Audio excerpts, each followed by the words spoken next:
Welcome everyone to the Ahoy Arena in Rotterdam and the LEC Spring Final.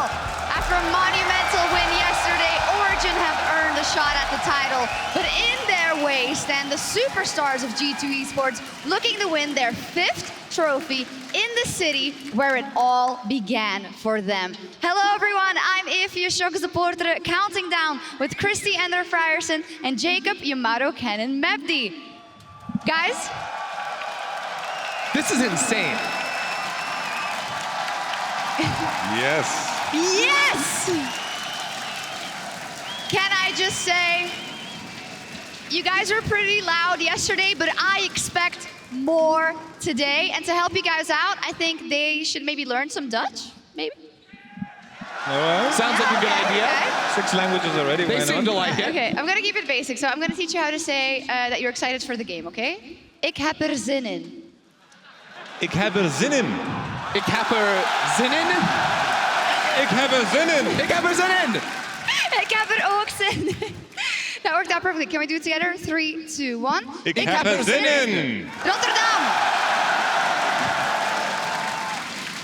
Rotterdam. Hebben jullie er zin in? All right, yes, we're warmed up, we're ready to go, and why wouldn't we be? It's going to be an insane day. Now, coming into the weekend, 3 storied teams were fighting for the title. Of course, we had to say goodbye to one of them already. Surprising to many, it was Fnatic, the reigning champions, who lost to Origen yesterday. Now, for all we can say about Fnatic not showing up, we have to praise Origen again for the way they played yesterday. I feel like the conversation was always about how Reckless and Hylissang are the championship level players, but I feel like Mythy and Nuktak reminded us all where they come from. They've played these championship level matches before and they delivered. Yeah, and they took their time to prepare for that match. They came in with some sick strategies that absolutely took Fnatic apart. And it was a different Origen. It wasn't an Origen that always went to late game. They actually attacked Fnatic, one of our best early game teams, and beat them early on. Yeah, I completely agree. And so much of what we talked about before was, will Nukedok show up? Yes. Will that bot lane be enabled? Yes. Will they be confident enough to make those clutch decisions when it matters most? That is a resounding yes from me. I was really impressed by what they did yesterday, Yamato, and I think they took a step forward. It wasn't the same Origen we saw last week. I feel like they completely dropped the ideas that they had the last time and they finally played to their strengths. I feel like in the series against G2, even though it wasn't that bad, even though it was 0-3, I felt like Trashy stepped up. Of course, Jonas stepped up. Stop. I have to stop, sorry. Jonas, Cold stepped up big time and he's impressed me. This is probably the best split of his life. Yeah, and you know, hopefully for him, he can crown it off with an LEC title. Now, you said it already, a lot of creativity, a lot of versatility. Of course, we got to talk about Sona Tarek. 2 picks we've seen popping up around the globe to varied success.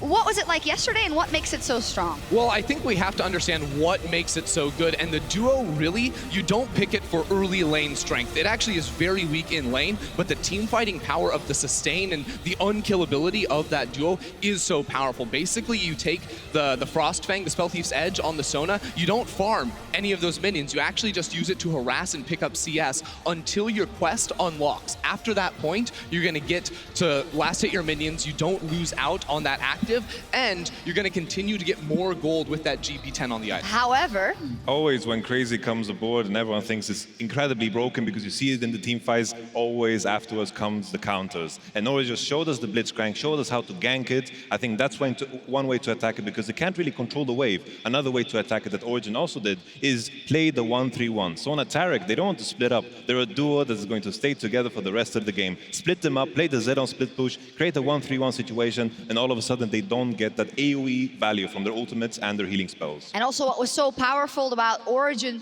they beat Fnatic with it or they beat Fnatic rather in game 1 who played it, and then they played it themselves, fell behind and still won the team fights. So if you're G2 today, you think, yeah, what are we gonna do with this pick? It's strong, but we have to ban it. Can you throw 2 bans away? I don't think so. I love it. The mind games from Origen will hopefully help them out today. Yeah, they definitely will. You come in and you think Origen, in their last series, it took them a while. They didn't know what G2 they were going to see. This time around, they have games under the belt. They've already played here on the stage. They're gonna be a very different team team looking forward to in this match. And also as a fan, if we step outside, the analyst desk for a second, how much fun is it that the current meta is so incredibly diverse and that you seemingly can pick just about anything?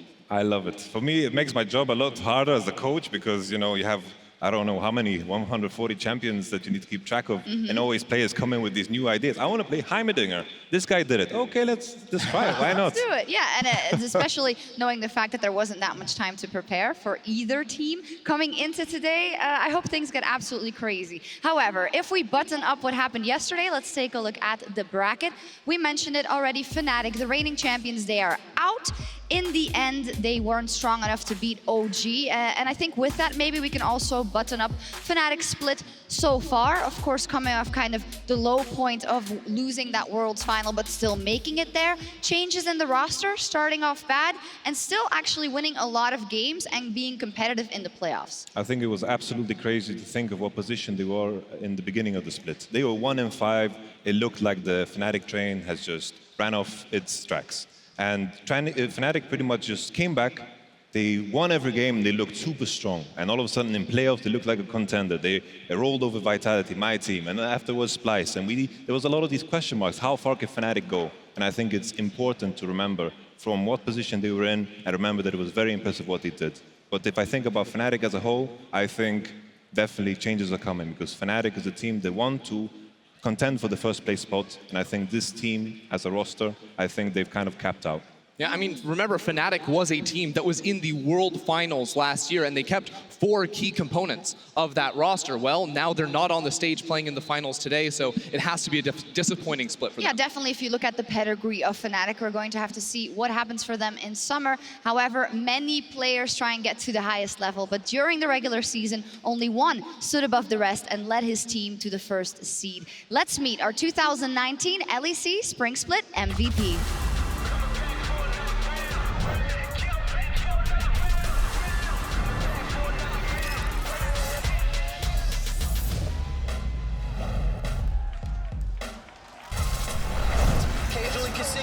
Laure and Caps is running away.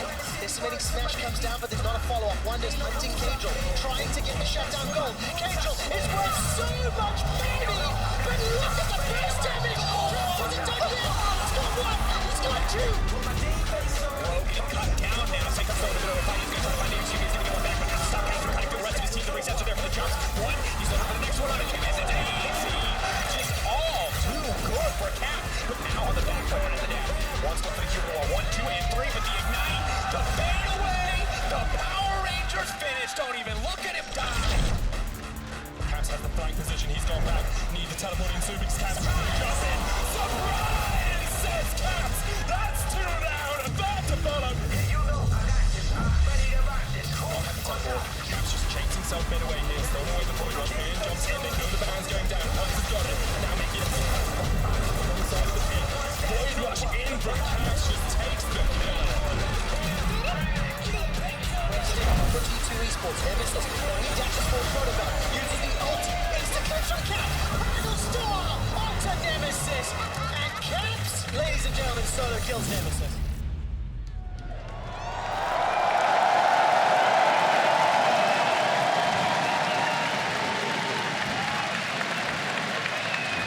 Guys, make some noise for your 2019 LEC MVP, please, Caps! This is for you. I mean, wow. Back-to-back MVP within 2 different teams. That's a first in Europe. Did you expect to get this title once again? Honestly, I don't want to say that I expected this kind of split with G2. I came in and I had a lot of expectations for us, but the way we performed as a team, the way we did the split, it completely overwhelms me. I mean, I told you this many times, but you're so different from last year. I mean, do you feel like you unlocked your full potential with G2 this year? Honestly, I think we play a way that really fits me, but I still think we have a long way to go. And I hope today will be the first step towards the best version of G2 ever.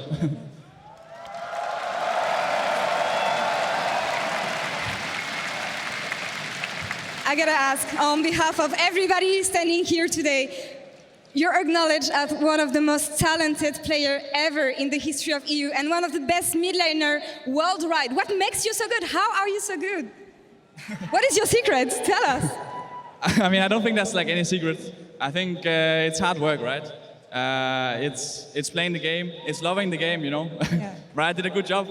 So it's just playing it and loving the game, having good teammates. It's all of that. I mean, you had such a long road from Dark Passage, even before that. If you could talk to your former self from what you stand today, what would you say?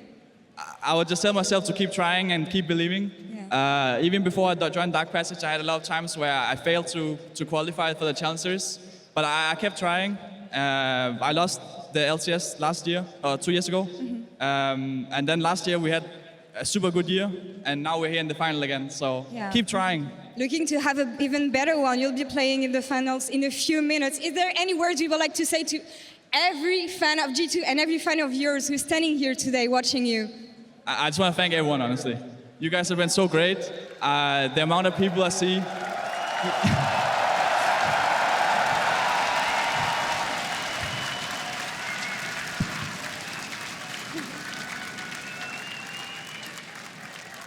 Even yesterday when I was an analyst, there's so many people coming up and wanting to get high fives and pictures and all this, and it means a lot to me. So thanks so much. I hope you keep supporting me, and I will give you the best results. You deserve it so much. Thank you very much, Caps. Thank you. Thank Back you so to much. you, Sjokz.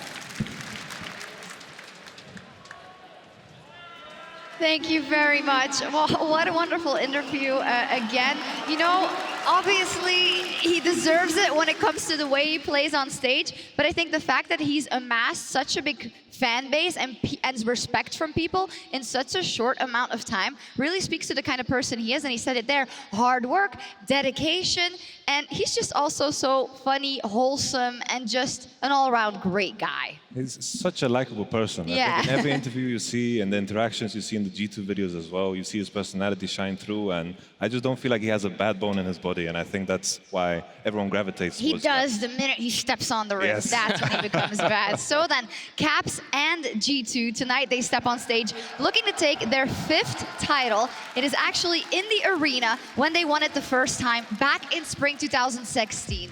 Right here in the Ahoy in Rotterdam is where this team lifted their first trophy. It was versus Origen as well. And really, Yamato, from that point on, there was no stopping G2. It was always G2. Nobody could beat them. For me, facing G2 always in the European League, it was crazy because G2 was always a team that you would learn from. Scrimming them was always like a big gift because you had this opportunity to learn so much. And when G2 came to the scene and they qualified to the EULCS, I had no idea these players, Trick and Kikis in the top lane, what's going on with that. And all of a sudden, they took the world by storm. Yeah, they did, and they didn't stop. No, they didn't. They kept on winning. They got those 4 titles. And then, of course, 2018, they're still competing on the international level, but it wasn't that same level of performance until they were able to make the roster change. They pull in Caps towards the mid lane. Perks goes down to the bottom lane. It was such a shift, just a dangerous shift. But the mission for this team was to build the strongest roster Europe has ever seen. And it looks like it's been succeeding so far. Yeah, definitely so. And I think that's what you talk about when you talk about strong organizations who have the hunger to win the title. They felt 2018 wasn't enough, and Carlos Ocelot said, I will not have it. I will take Caps. I will put him on my roster. So, you know, it's going great so far, but I would like to urge everyone to be careful because they do not have a title yet, this roster, and I think it's easy to forget because they play so well. They're the favorites today. It's kind of expected of them, but it would be a monumental disappointment if they don't take the trophy home here today. Yeah, for sure. I think G2, you know, there were all these question marks. Perks and AD. Will the super roster on paper that's so good, will it shine in the way that it does? And all those questions have been answered. Not yet. Not yet. Almost. There's one left, One Sjokz. last Just question. One last question, and the people in their way, that's Origen. And Origen, of course, also has a huge history here in EU. A team that started with huge success back in 2015. There we see it.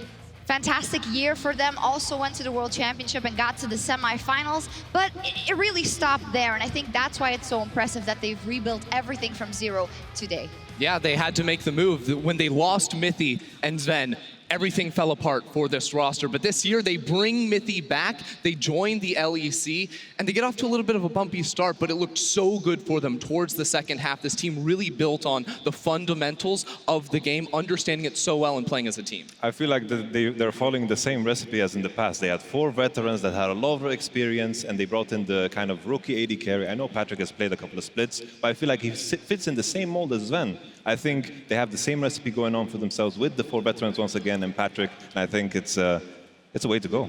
Yeah, it definitely is. Now, last time Origen was in the final, it was right here. It was in 2016. And it was also 3-1 for G2. So hopefully they can fight against the odds and get the title here today, because no matter what happens, you know, when you don't have a title in that trophy case here in Europe, it's hard to quantify your success. And I think that's why a lot of the players on this roster are really hungry to finally prove that they can take that final step. Yeah, it's the organization as a whole that doesn't have a trophy and those individual players. We talked about the redemption arc for some of these people that have been around for a long time but never really lifted a trophy themselves. Today is the chance for them to prove that they are the best in their positions and they can lift that up. Yeah, and then when we look at the roster of OG in 2019, it really is step by step. It wasn't just first game of the split, oh, they look amazing, and that's also not the kind of players we're dealing with, right? It took a while, and then these guys, Nukeduck, who's always been great but never won the title, Cold, who has had a fantastic development a few years already, is now looking for that next stage in his career. I think knowing these players, from working with some of them, I know for a fact that they have the eyes on what it means to winning the game. Sometimes you have teams that struggle with even closing out games when you have the lower tier teams, but if you have a roster with Nukeduck, Mithy, you know for a fact that they know how to close out eventually. So there was never a doubt in anyone's mind that OG would bounce back. Yeah, I mean, you think about it, this team, if you can build a lead, you have the shot calling, right? You have the experience in order to close out. And I think the other big key thing for me is that it's not just when they have a lead, it's knowing how to play a neutral map state as well that they are just so good at. Yeah, indeed. Now, Origen is also in part, it's not of, but Deficio is part of Origen. And he's, of course, accomplished everything as a color caster. But right now, he is ready to cross the finish line with Origen for the very first LEC title for the org. And Ender, he visited him to get some insight ahead of today's final. Welcome back to another episode of Between Two Iverns. I'm Ender as always, and today we have a special guest, an old friend on the show. Everybody, it's Deficio. Welcome, man.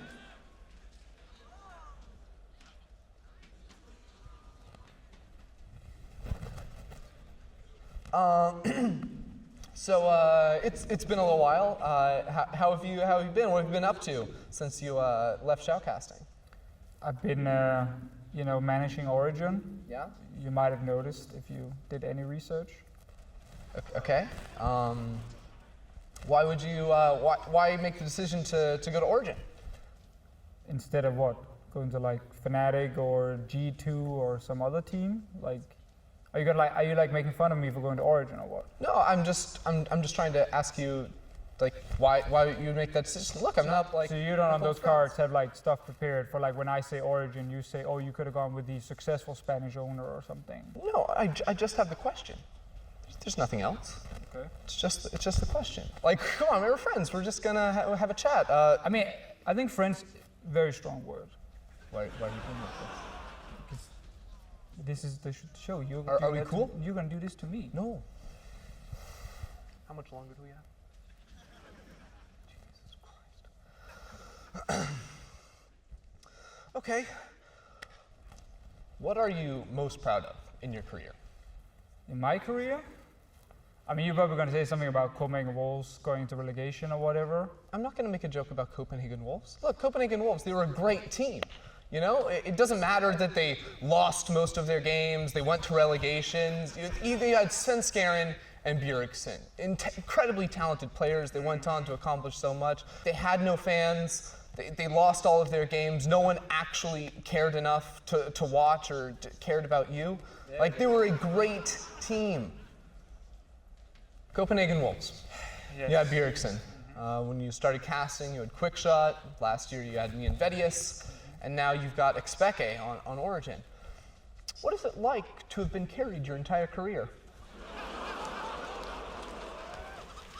So I prepared a list of potential insults for you before you can do them to me. I need you to pick a number between 1 and 40. 25. 25. I think it's impressive that your voice never cracks despite being in puberty. Can I get another number? 12. 12. I think it's very impressive that you cast LEC as a 16-year-old. I got one more left, if you want. I mean, I don't, but you're just going to do it anyway, yeah. so just... Your show is so boring that it could be on the LCS. Pretty good. It's a good show, you know. Great interview overall. I think it's really enjoyable. Why do all of my guests keep reaching across and touching my knee? You have long legs and your knee is pointing at me. I actually feel like it's kind of on my side. And you think that just invites you to just go up and touch it? I want it to be nice. Carlos did the same thing. I just want it to be nice and like kind of comfort you real quick. It can be rough to kind of get the lowest priority of the shows in LEC, and I guess kind of the only show people don't consider LEC content. Everyone else has all the great things like Euphoria, rap videos, and these kind of things. And then I guess they were kind of left with you, and they were like, okay, what can we do? And then, yeah, they found these chairs and they set in the trash, and here we are. Like, you don't even come in prepared. You know, I think it's funny. You're Nice. we lost our television. What does Deficio mean? It means to fail in Latin.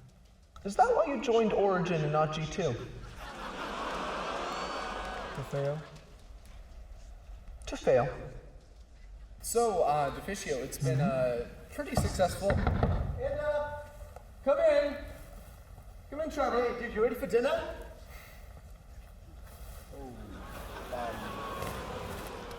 Why is he here? Just have a minute. Just wait a second. So, now that you're with Origen, what's it like working with FLICKR? No? It's the worst show ever, man. Good.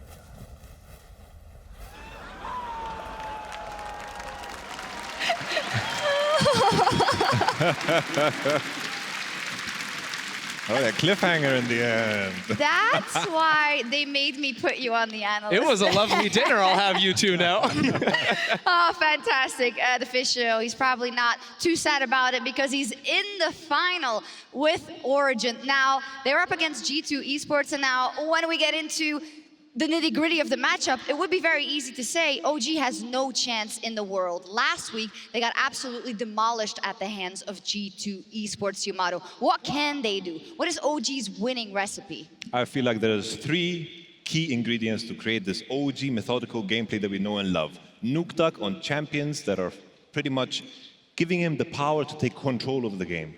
Alphari on an island because that's where he shines the most. He knows how to play the lane but doesn't like to pull attention to himself. And then we have bot lane enabled pretty much. Mm-hmm.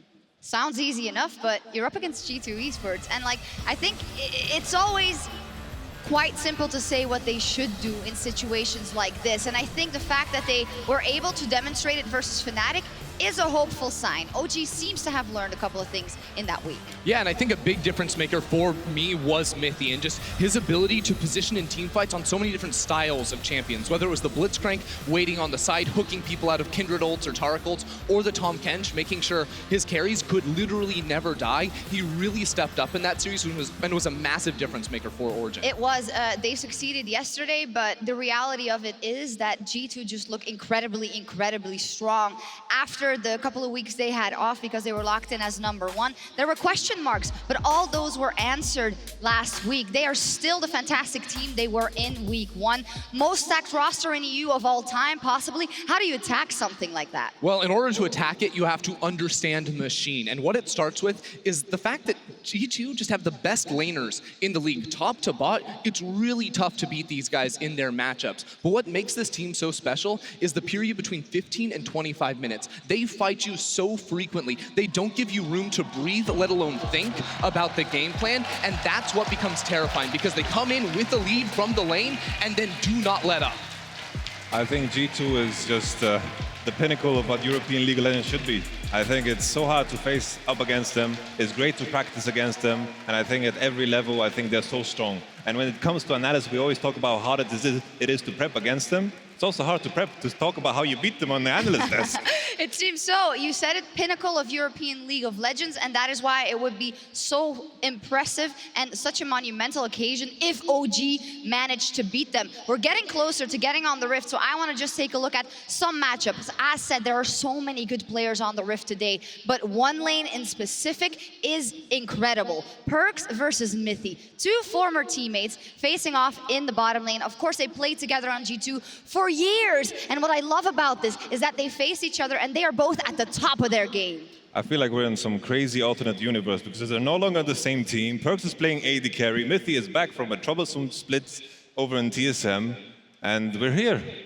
Am I real? Like, It seems like Yeah, you're, and you're EU surprised Mythy you is are. back, right? Yes. It's It is. crazy. crazy. Yeah, I mean, I think that looking at this matchup, what becomes such a big surprise to me is just the form that these two players have been in. Because coming into the split, people said Perkz, top 3 AD carry, no way, he's a mid laner. But he was one of our best mid laners. The only person that would compete with him would be Caps, Nukeduck. Those are the mid laners we have in our game today, and he's stepping up in bottom lane just like he did in mid. Yeah, both players in the conversation for best EU players of all time. But this mid lane matchup is, I think, the one that's going to bring it down to the wire. Our two-time MVP Caps now on G2 Esports, and we've heard it before.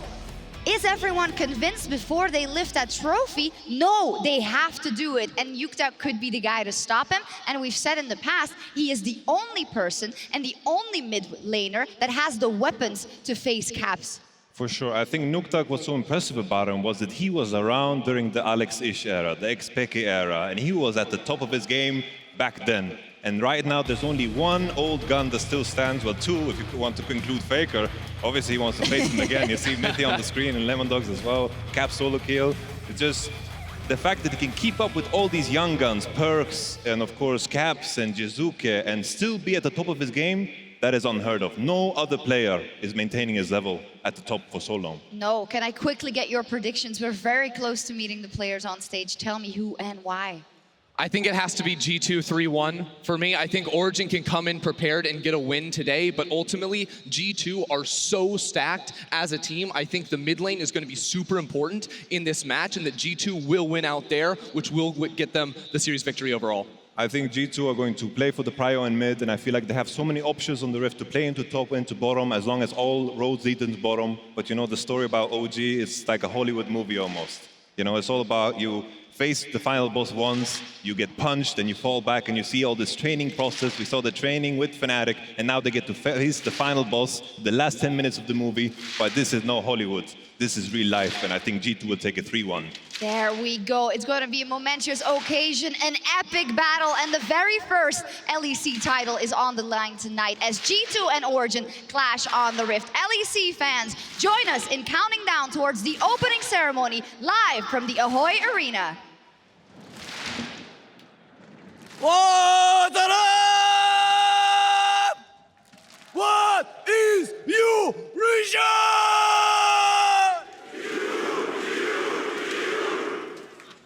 If I double clap in my hands, what do you do?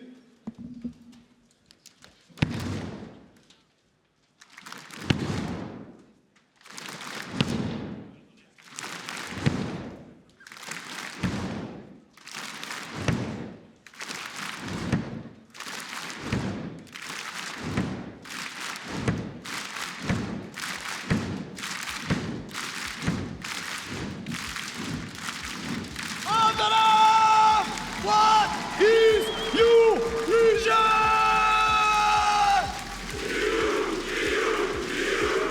Origen! G2! Origen! G2! 4, 3, 2, 1, let's go! And welcome to the Ahoy Arena in Rotterdam. We are minutes away from the LEC Spring Split Finals. Roman's been doing a pretty good job of making these guys yell and scream, but I want to see how smart you are. If I were to say League of, you would say League of, League of Legend. Nicely done. Great shot. This is cute, but we have been rehearsing some stuff.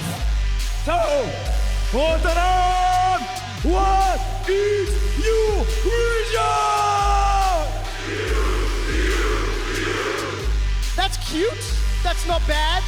It sounds very familiar to a call that a certain other European country may have done before. So have you just copied what the French have done, Ramar? Well,